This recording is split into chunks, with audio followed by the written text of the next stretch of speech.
Hello everyone, welcome to UGC Net Study IQ platform. शीमल this side your paper 1 and paper 2 commerce faculty. बहुत से बच्चों को doubts है कि मैम क्या हमारा जो फाइनल स्कोर कार्ड आया है, क्या इसी को ही हमने अपने पास रखना है, उसी का ही हमने प्रिंट आउट निकालना है या फिर हमें कोई सर्टिफिकेट भी मिलने वाला है. तो यस, इस एग्जाम से पहले आपका जो एग्जाम होता था वो सिर्फ 2 ही कैटेगरीज में होता था, या तो फिर जेआरएफ के लिए या फिर असिस्टेंट प्रोफेसर के लिए. इस बार क्या है वो 3 कैटेगरीज में कंडक्ट हो रहा है, that is JRF, assistant professor and only for PhD की बात की जाती है.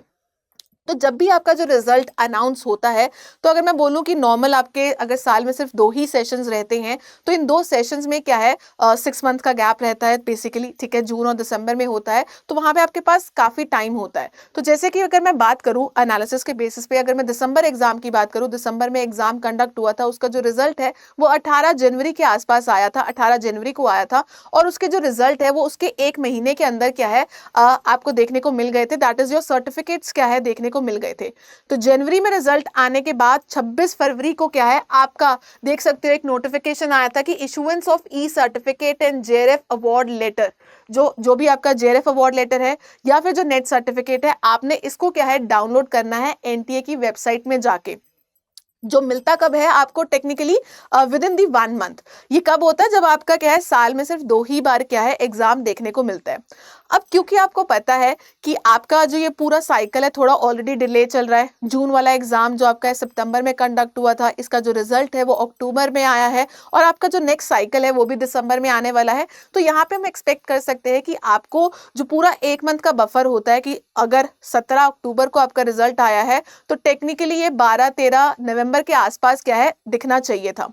पर क्योंकि हमारे पास अब समय कम है, तो हम इसको एक्सपेक्ट कर सकते हैं कि हमारा दिवाली के पास जो है आपका जो भी जेआरएफ अवार्ड लेटर है या फिर नेट सर्टिफिकेट है या जो पीएचडी सर्टिफिकेट है आपको देखने को मिल जाएगा.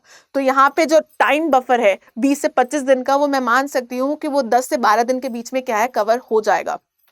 तो आई थिंक सो आपको आइडिया मिल गया है कि भाई वो जो आपका फाइनल स्कोर कार्ड है वही नहीं है. आपको एनटीए की वेबसाइट पे जाके क्या है अपना समय से क्या है नेट सर्टिफिकेट, पीएचडी या फिर जेआरएफ अवार्ड लेटर है उसको डाउनलोड भी करना है. कैसे डाउनलोड करना है? आपको क्या है एनटीए की वेबसाइट के ऊपर जाना है, दैट इज ugcnet.nta.ac.in. अभी नहीं जाना है, पर जब आपका क्या है ये नोटिफिकेशन आ जाएगा कि आपके जो सर्टिफिकेट्स है वो क्या है इशू कर दिए गए, तब जाके आपने क्या है वहां से डाउनलोड करना है. इसकी समय सीमित भी होते ही समय भी होता है, टाइम से कर लेना. बाद में क्या है आपको लिंक्स नहीं मिलते हैं तो बच्चों को काफी दिक्कत भी आती है. तो आई होप सो आपको मन में थोड़ी सी क्लैरिटी मिल गई होगी अपने इस एग्जाम से रिलेटेड. अगर आपको कोई और भी डाउट्स है तो you can let me know in the comment section, ताकि हम आपके और भी डाउट्स को क्या है क्लियर कर सके. शीमल this side your paper 1 and paper 2 commerce faculty. आप हमें देख सकते हैं daily live for paper 2 commerce Monday से फ्राइडे 3 बजे, और अगर आप पेपर 1 के स्टूडेंट हैं तो आप देख सकते हैं मंडे, वेडनेसडे एंड फ्राइडे, ठीक है, live at 6:30 p.m. Baki, don't forget to like this session and subscribe to our channel if you're new to this platform. Thank you for watching this video. Have a nice day.